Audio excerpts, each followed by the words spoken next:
Used for children when temperatures drop below -50 degrees Celsius. Because of this, some children embrace the cold weather and continue to use frozen parks and slides on the streets for entertainment. The people we observed closely had frozen hair and eyelashes. Many people wear the thickest and warmest clothes possible. Many women in particular wear fur coats made from animal skins. Synthetic coats are insufficient for protecting you from the cold in the world's coldest city. If you wear a thin coat, your body will begin to lose heat within seconds, and your exposed skin can freeze within minutes. The microscopic air pockets in fur are excellent insulators. They prevent outside air from reaching your body and block the wind. Polar bears and reindeer can survive in similar weather conditions because they have natural fur. For this reason, Yakutsk has a well-developed fur industry, and you will likely see stores full of furs while walking around. The cold prevents the smoke from car and minibus exhausts from rising, so it remains close to the ground and causes fog to form in the streets. The warm, humid exhaust gases turn into frozen fog as soon as they come into contact with temperatures below -70 degrees Celsius. This is also called frost fog and is one of the main causes of reduced visibility in the city. People who drive cars in the city every day must keep their car engines running 24 hours a day. If the engine is turned off in such harsh weather conditions, the oil inside becomes as thick as honey, and the engine will not start. Similarly, the battery may lose power, the metal parts may shrink, and the fuel may freeze. Just as a person's metabolism needs to be active in the cold, a car's internal parts need to remain in a working state. As you can see, the engine of this vehicle is off and its exhaust is frozen. You may also notice the thick tarps covering parked vehicles. Many parked vehicles on side streets have thick thermal fabrics covering them. The main reason for this is to prevent the engine and its parts, as well as the belts and plastic parts, from freezing. These components are susceptible to damage in extreme cold. These grey covers significantly reduce heat loss around the vehicle and prevent cold wind from coming into contact with it. Local people who do not want to leave their cars running 24 hours a day aim to protect the health of their engines with these thick, heat-insulated covers so they can use their cars again the next day. These covers protect cars from cold temperatures down to -50 degrees Celsius. For this reason, vehicles traveling between cities attach covers to the tops of their cars and put them on every time they park. As we continued through the city's side streets, we noticed that the windows of apartment buildings were filled with items. The reason for this is obvious. New refrigerators operate at an average of -18 degrees Celsius. Deep freezers, which we use to freeze meat and vegetables, operate at an average of -30 degrees Celsius. However, people living in Yakutsk experience an average temperature of -50 degrees Celsius. In other words, it's fair to say that the people of Yakutsk live in a natural refrigerator. For this reason, they don't need refrigerators or freezers in their homes. Instead of wasting electricity, they hang their food on their balconies and windows. Walking around the city, I noticed a pile system under the buildings. The floors of the buildings do not come into direct contact with the ground. The buildings are supported by concrete piles. This is called a pile foundation system. In the coldest city in the world, this type of construction is not an aesthetic choice, but a necessity. It's the only way to protect buildings on frozen ground, known as permafrost. Since the ground in this city is frozen year-round, the soil is hard like concrete and sensitive to heat. Buildings, on the other hand, are warm living spaces where people use natural gas for heating. If buildings are placed directly on the ground, the frozen soil beneath them begins to soften, which damages the ground. Over time, the building will warp, crack, and even collapse. Concrete piles cut off the building's contact with the ground at this point, preventing heat from passing into the ground and allowing cold air to circulate under the building. This is why all high-rise buildings in Yakutsk have pile systems, which function efficiently at temperatures of -50 degrees Celsius and below. Similarly, since the city is built on frozen ground year-round, natural gas pipes do not run underground. Instead, you will see the pipes running above ground, clearly visible to the eye. If the pipes were buried, the hot gas inside would heat the soil, causing the city's buildings, cars, and people to sink into the ground. Cracks, bends, and collapses would occur wherever you stepped. Therefore, in a city where the ground is frozen, you should never interfere with the ground below. The heat emitted by natural gas into the environment is easily visible, as it is here. No digging is required for repairs. Everything, including internet and electrical cables, as well as natural gas pipes, is built above ground. The mental health of the local population must also be good at this point.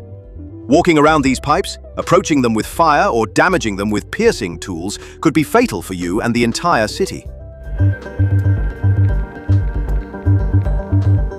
There are also wooden houses like this in the city. However, these houses are mostly inhabited by very poor people. These houses have no toilet drains. Therefore, people use outdoor container huts as toilets. They come to this area and relieve themselves into the holes in the buckets.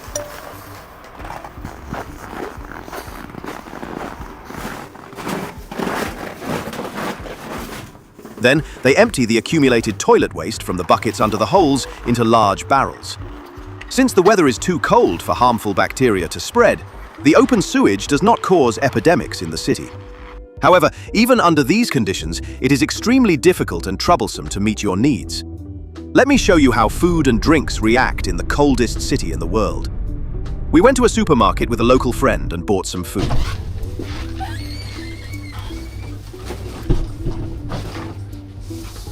Then we headed to a quiet area where we could conduct our experiment. This time we took a local public bus instead of a private vehicle. People travel this way on public buses. It's amazing that buses can operate in such cold weather. Once we arrived at a quiet wooded area, we were ready to begin. First, we boiled some water and prepared some noodles.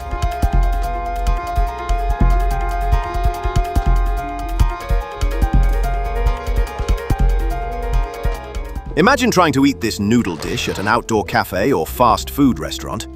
The noodles were hot and ready to eat, but we had a problem. Within just 2 minutes, the entire noodle dish had completely frozen and become inedible. Eating this dish would pose a major health risk. Similarly, imagine taking a fruit, like an apple or banana, from in front of your window, which you use as a refrigerator, and wanting to eat it. Naturally, you would want to peel the banana before eating it. However, the skins of the banana and apple are unsuitable for peeling. Listen to the sound the banana makes when you hit it against iron. If you try to eat this fruit, you will definitely break your teeth. In fact, hitting or throwing these frozen fruits at someone's head will most likely injure them. Here's an egg. Look at how the liquid inside the egg moves in the cold air. It froze completely in a very short time.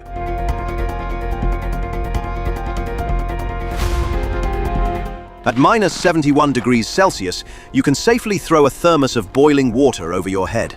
Don't worry, you won't get burned. The moment the boiling water leaves your hand, it evaporates in the air and loses its boiling effect. Now, let's observe how a piece of meat sticks to a metal surface.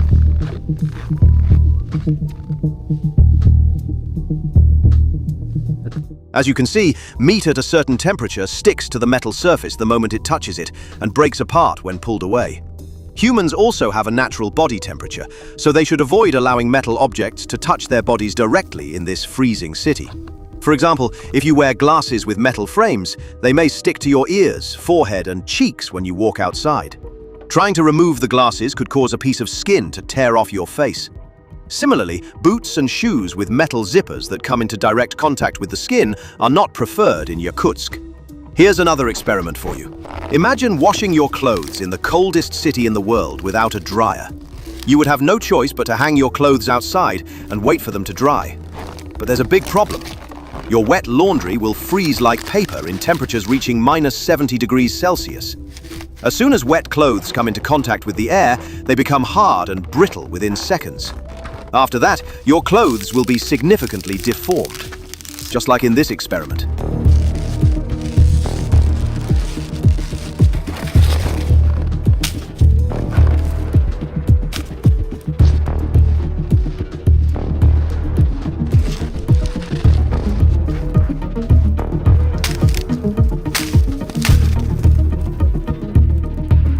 After the experiment, as it began to get dark, we visited a few more places.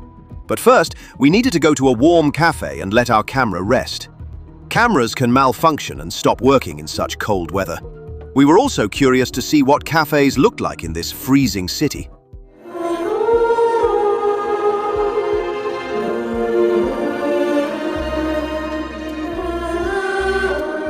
Honestly, they had a much better atmosphere than we expected. Sitting in the warmth of these cafes and watching the snowy landscape outside was amazing. Once our camera was ready, we visited the local market, where various meats are sold in extremely cold conditions. It's a place visited by everyone who comes to Yakutsk, offering insights into the local food culture. The market serves those who want to buy meat from morning to night. There is no need to refrigerate the meat. This is because bacteria cannot spoil the meat in such cold weather. The meat is sold openly and frozen. Horse meat, wild hunted rabbits, and various large fish immediately catch your eye. As you might expect, it is impossible to farm in a region where the ground is frozen. For this reason, people rely on meat for nutrition and have limited access to vegetables. Meat prices are cheaper than vegetable prices there. Also, since high-calorie intake is necessary to survive the cold, the locals turn to horse meat and frozen fish. These meats spoil less easily and stay fresh for a long time. Moreover, they consume this meat both cooked and raw. Because meat consumption is so widespread, there are plenty of meat markets. The fish are caught in and brought from various lakes and wetlands in Russia. The people selling the meat and protective leather clothing do so under really tough conditions. До 6-7, с 8 утра до 6 или 7 вечера работаем. Это будет где-то 10 часов, да, 12 часов. Сколько слоев у вас на вас сейчас? Много. У меня 2 куртки. 2 куртки? Ага. 2 свитера.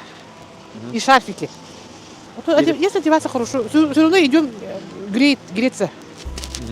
Ну, одеваемся, допустим, валенки одеваем, ну, носочки там, 3 штана, куртка, вязаная кофта, жилетик, короче, и вот шарфик еще вот. Максимально холодно было, раньше и под 60 было, да, у нас. Чай пьем, немножко остывают уже. One female seller guarantees that these gloves, boots, and coats will keep you warm down to minus 50 degrees Celsius. She claims that she can work outdoors all day without feeling cold or getting sick while wearing the products she sells. We bought frozen fish and horse meat to experience how the locals eat raw fish and horse meat. Then we went to a suitable area and sliced the meat to try it. They call this process of slicing and eating fish stroganina. Our local friends say there is no need to cook the fish. They make a mixture of salt and pepper to use as a sauce. They dip the sliced fish in the mixture and eat it directly.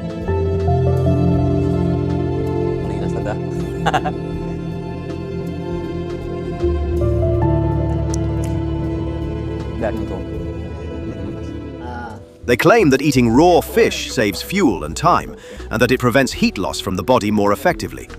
Fish that live in cold waters are fattier than fish in warm seas and are a natural source of fatty acids. These fatty acids protect heart and vascular health. Since parasites cannot survive below minus 40 degrees Celsius, consuming raw fish will not expose you to harmful bacteria. Horse meat is less fatty than fish. However, it has the advantage of not becoming rock hard when frozen and being easier to cut than fish. People supplement their energy with horse meat. Horse meat and liver are sliced and eaten raw. In this region, horses are more than just a means of transportation. They are a source of food. In the Sakha Republic, nearly every family consumes horse milk and meat. For those curious about the taste, horse meat resembles beef. After eating in this ice-covered city, there is one last place we need to see.